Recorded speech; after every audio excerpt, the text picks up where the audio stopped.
Assalamualaikum, ketemu lagi di Izati Andi Channel. Jangan lupa ya untuk klik tombol subscribe agar kami tambah semangat. Terima kasih.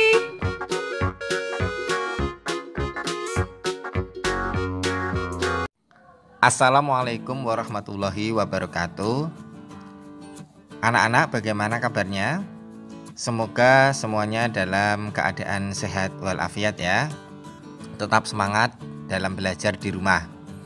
Kita lanjutkan materi masih bab pertama TIK kelas 7 semester 1. Langsung saja, yang pertama, memahami penggolongan komputer. Komputer digolongkan berdasarkan kemampuan pengolahan data dan bentuk fisiknya, dibagi antara lain sebagai berikut. Yang pertama ada yang namanya mainframe, merupakan komputer yang memiliki ribuan unit prosesor sehingga kemampuannya sangat besar dan berukuran sangat besar. Karena ukurannya yang sangat besar inilah, mainframe ini kurang begitu efektif untuk menunjang kita untuk bekerja yang berpindah-pindah tempat dari satu tempat ke tempat yang lain. Bentuk mainframe seperti berikut ini ya, ukurannya yang sangat besar, dia ditaruh di dalam ruangan yang cukup luas juga. Kemudian yang kedua, yang lebih kecil dari mainframe ada mini komputer. Merupakan komputer yang ukurannya lebih kecil dibandingkan mainframe. Ditujukan untuk perusahaan-perusahaan yang cukup besar, biasanya digunakan sebagai antarmuka antara mainframe dan jaringan komputer. Nah, ini contoh dari mini komputer. Ini mini komputernya dihubungkan antarmuka ke komputer-komputer yang ada di perkantoran. Yang ketiga ada mikrokomputer, disebut juga personal komputer atau PC. Adalah komputer yang berukuran relatif lebih kecil dan ditujukan untuk satu pemakai atau single user.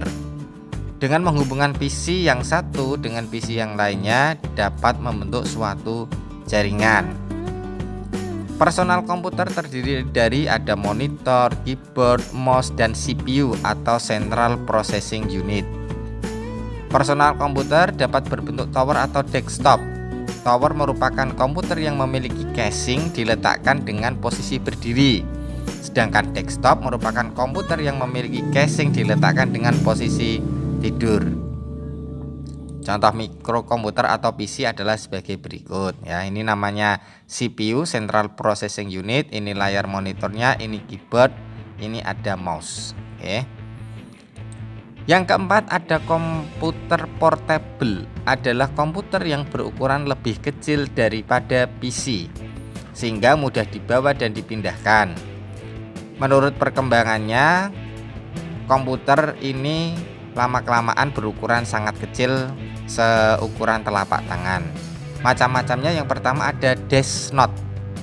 Adalah komputer dengan bentuk gabungan antara desktop dan notebook, sehingga memiliki kemampuan desktop tetapi berbentuk seperti notebook. Nah, seperti ini kurang lebih gambarnya. Ini bagian bawahnya masih cukup tebal ya. Kemudian berkembang lagi ada yang namanya notebook. Adalah komputer yang berukuran sebesar buku catatan. Ini sudah tipis, ramping ya. Bisa dimasukkan ke dalam tas, jadi fleksibilitasnya sangat tinggi, bisa dibawa kemana-mana. Yang ketiga ada netbook. Adalah komputer yang memiliki ukuran di antara komputer notebook dan palm top. Ini lebih kecil daripada tadi notebook ya.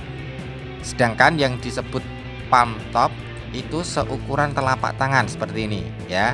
Komputer yang dapat digenggam karena ukurannya yang sangat kecil, sebesar telapak tangan, disebut palm top. Oke. Kita lanjutkan. Penggolongan komputer berdasarkan jenis data yang diolah. Yang pertama ada komputer analog.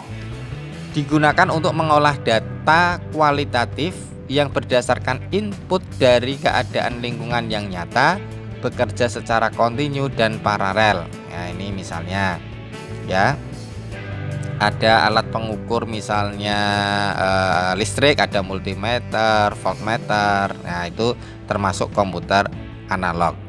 Yang kedua ada komputer digital.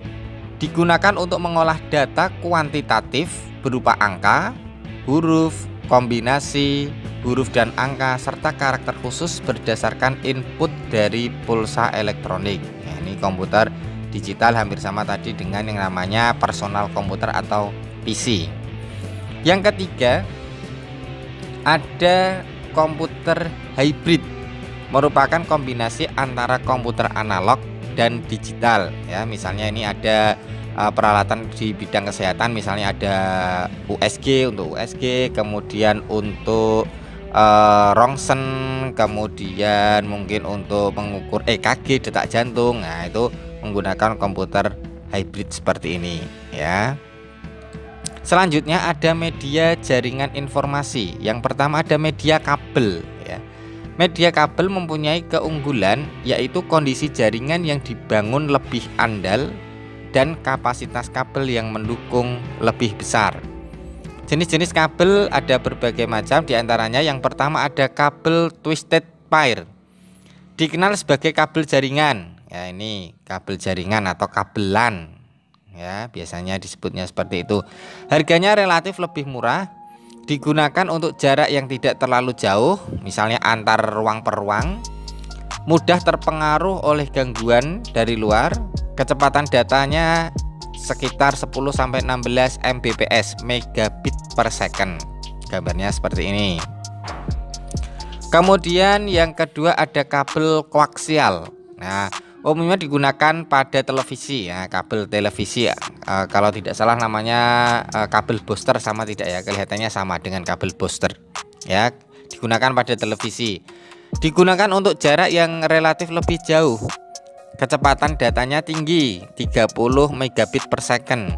Harganya relatif tidak mahal, ukurannya lebih besar daripada tadi twisted pair, kabel twisted pair.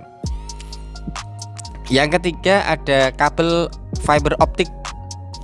Harganya relatif lebih mahal daripada tadi twisted dan koaksial. Digunakan untuk jarak yang jauh, kecepatan datanya tinggi, 100 megabit per second. Ukurannya relatif lebih kecil. Karena ukurannya relatif lebih kecil ini, maka instalasinya juga atau pemasangannya juga relatif lebih sulit. Kemudian ada media tanpa kabel atau disebut nirkabel. Komunikasi menggunakan media tanpa kabel dapat melalui media ruang hampa udara dalam area yang luas. Bentuk komunikasi data menggunakan media tanpa kabel, misalnya pemancaran sinyal elektromagnetik oleh satelit luar angkasa, penggunaan handphone atau HP untuk mengirim sinyal elektromagnetik, dan penggunaan Bluetooth untuk mentransfer data. Itu salah satu beberapa contoh dari nirkabel. Yang pertama, gelombang mikro atau microwave, merupakan gelombang elektromagnetik yang menggunakan frekuensi tinggi. Jarak transmisi atau jarak pancarnya terbatas antara 20-30 km. Kecepatannya mencapai 50 megabit per second, digunakan untuk radar. Yang kedua ada gelombang radio. Salah satu bentuk dari radiasi elektromagnetik dan terbentuk ketika objek bermuatan listrik dimodulasi atau dinaikkan frekuensinya pada frekuensi yang terdapat dalam frekuensi gelombang radio dalam suatu spektrum elektromagnetik. Frekuensinya berkisar antara 3 kHz sampai dengan 3 GHz. Dapat digunakan untuk mengirim data maupun suara melalui udara, digunakan dalam komunikasi handphone. Yang ketiga ada inframerah atau infrared, digunakan untuk komunikasi jarak dekat. Kecepatannya mencapai 4 megabit per second, digunakan pada remote control televisi, untuk menghubungkan mouse tanpa kabel ke komputer. Yang keempat ada Bluetooth, digunakan pada perangkat handphone untuk pertukaran data.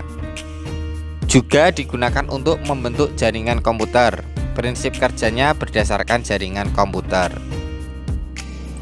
Yang terakhir ada satelit, digunakan untuk komunikasi jarak jauh, digunakan pada siaran televisi dan akses mesin ATM, nah, memanfaatkan satelit. Gambarnya seperti ini. Oke.